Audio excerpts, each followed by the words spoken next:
Supportables week 8 is come and gone, and it was meh. I don't know. I was watching other sports last weekend, and actually what's funny is I often do the NFL bit a little before this bit, and yeah, you're going to see why. I'm bearded, and I'm happy because it was pre-Game 7. This is post-Game 7, but it's okay. At least we have fantasy football to focus on. Yeah, anywho, let's get to some NFL stuff, and then we'll get into week 8. Every year there's one weekend where NFL almost makes it like if you're going to miss some of the games this week because you have to make Sunday plans at some point, maybe this is the one. And definitely this was the week. Now, granted, I'm a little more distracted than normal. I might be following the World Series a little bit more closely than in other years, but still, it didn't really punish me for not maybe putting my complete focus in to week 8. I mean, the NFL didn't really give us much, mostly double-digit wins. I guess you could argue a couple upsets. I mean, certainly the Jets beating the Bengals was a surprise to most people, but if you really look at that game, I mean, Breece Hall just really showed that he might be their best option at QB, and I mean, Flacco just keeps looking like, honestly, like I played Madden before it got all AI. I had like 2 players I liked and only really knew 3 plays, so I just kept running those, and he seems to be doing fine, so maybe he is a phenomenal Madden player. You could also say the other game that was a bit of a surprise, Miami and Atlanta, but I mean, Atlanta, you were starting a quarterback in Cousins that plays kind of like he dresses, so maybe you really got to hope that Penix is coming back sooner than later. The fact that Miami scored points was, I guess, pretty shocking, especially for those who've had Miami people most of the year. That was a pleasant surprise, but everything else wasn't really a surprise. I mean, I'm not going to make a joke about the Giants not having nice things because I already made that joke a few weeks ago, and Scadaboo's ankles was gross. I'm not going to make light of that one. If you have not seen it, please don't watch it. I'm not even going to put something up. I'll put up something cuter that you don't have to watch, like that ankle. You know, when someone actually says, don't worry, he's okay, his shoe's just on backwards, that's not good. That was not his shoe.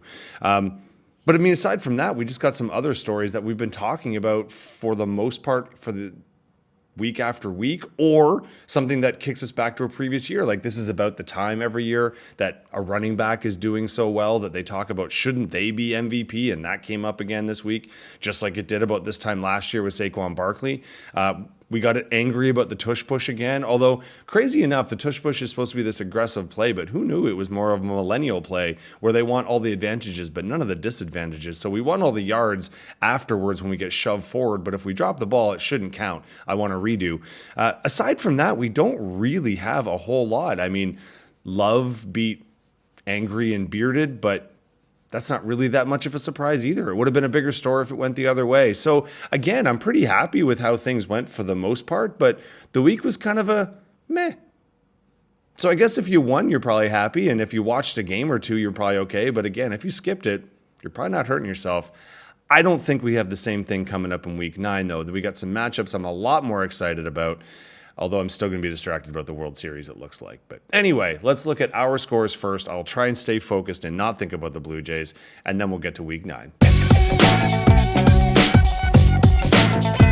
few weeks back, this was the site of our trade, so to try and see how things have panned out. Now, just spoiler alert, the big person for Ball 2L actually wasn't playing this week because they were on a bye, but they thought ahead because the 2 people they traded for did not have awesome weeks. Actually, for NORCAN, this was a rough one. Tampa Bay did not have a great day.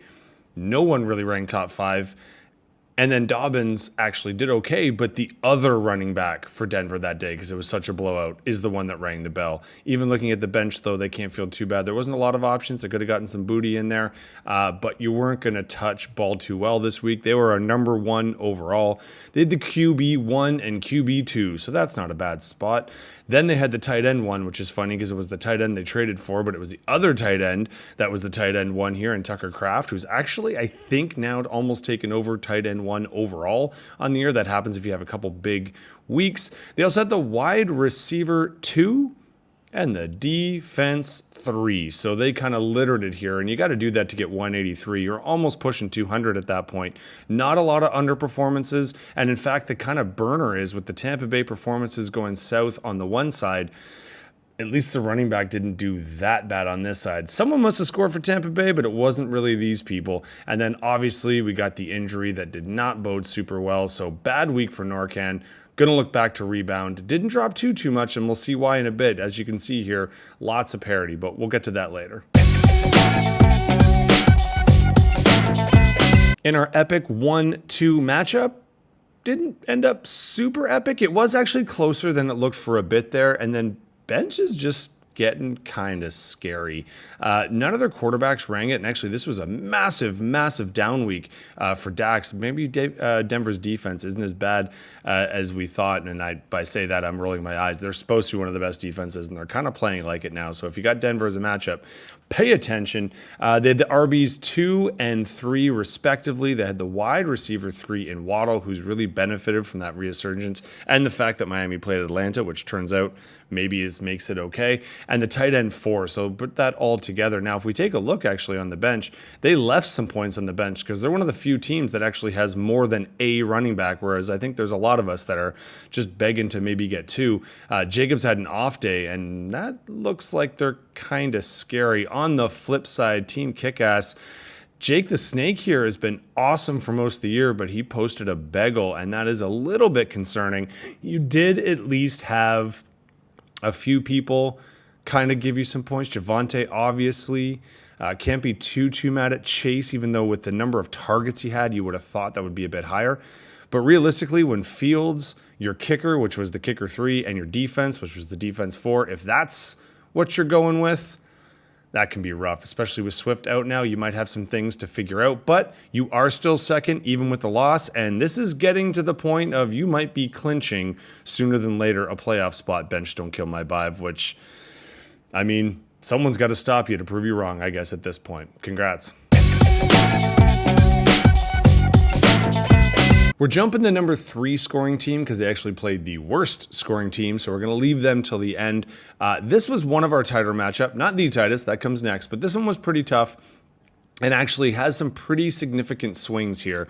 As we see, Malakoff, you're still in the top 6, which is important. This was a big win for Fourth and Conquer, getting out of the basement there, but we'll see if this one ends up having longer range implications, because I said last week, Fourth, you need to go on a run, and so at least you're getting started. Malakoff's, I wouldn't hit the panic button too much. You got Jonathan Taylor, which means you got the best player in fantasy sports, I think, right now. You can at me on that one if you want. Although Stevenson, Nick's so good here, and obviously you got some issues to deal with later on, but you do have someone here on the bench in Chase that had an okay week, just didn't quite do it for you. And if I wasn't being clear enough, Taylor was the RB1 on the week as well. I know I was making a fuss. Fourth and Conquer, you had the QB4 in Flacco, so great pickup there. It's really worked out for you. We'll see how he does this week. Breece Hall was the running back for. Unfortunately, you had to start Cousins, which is a bit rough. He did not have a great game, and your defense and kicker really let you down, or this could have been a bit more lopsided, but hey, both of you overachieved. It's one of our better matchups, and like I said, huge win for Fourth and Conquer. Closest one of the week has to go to We had the Battle of Thailand here. Jackie and I were actually in the same place when this went down. We may or may not have even been talking about players she could have picked up, which was kind of tough for me when she's asking for advice and playing me at the same time. Turns out, don't listen to me, because she did just fine no matter what. Not really any players ringing the top 5, but it didn't matter. Didn't even have that many options, really, with injuries and bench. So this was an off week for her, and you still took it to me because my team is just poop emoji. I mean, I did have the, running back 5 here, so that's something. And my kicker did okay, kicker 4. Receivers, JCM, I'm tired of talking about me. Congrats, Jackie, that's a big win. We're going to see why in just a minute, but first we got to get to our lowest scoring team.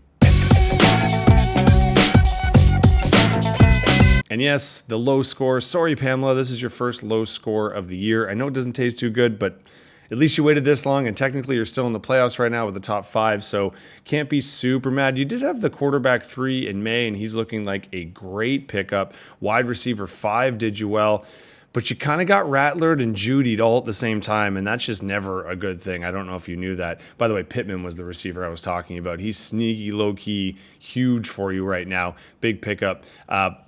By pickup, I mean just a steal, but we'll get to that probably a little bit later on in the year. On the flip side, Raw Doggers, this was a massive, massive win for you. You'll see why when we get to the schedule. Gadsden looks like it was worth all the attention on the waiver wire. That was the tight end 3. You had the kicker 1, who I think you've since dropped, the defense 5. And then quarterback 5 in Herbert, and Jones not too far behind. If you didn't have a want up here with a receiver and a running back, this could have been a massive week for you, but didn't need a massive week. 141 was good enough. I said we'd look at the standings. 500 currently gets you in the playoffs, but there's a couple teams who are pretty close, biting at the heels. 5-3 as a tie for second is pretty impressive, but the 8-0, if 500 gets you in the playoffs, then technically 7 wins would get you in the playoffs as of right now. Now, that might change. That's not a guarantee, but things are looking pretty good for our returning champions or champions. I don't know. Kelsey, are you willing to share a previous championship? I'll let you guys fight it out. Anywho, Thursday's already come and gone, so we've got some over and unders, mostly unders. Couple key matchups. We've got 2 playoff teams looking here and here. The rest are kind of the ones with and the ones without, so we'll see how it pans out. With that, we're heading into week 9. I know I'm going to say it a ton, but every week really is going to matter. I know later on you're going to be searching for that one win that would have put you somewhere, so why not get it this week? Any team that can go on an epic run now can definitely make their mark, and now is certainly not the time to slide. So let's see how it fares for everybody, but in the meantime, best of luck as we get ready for week 9, everybody.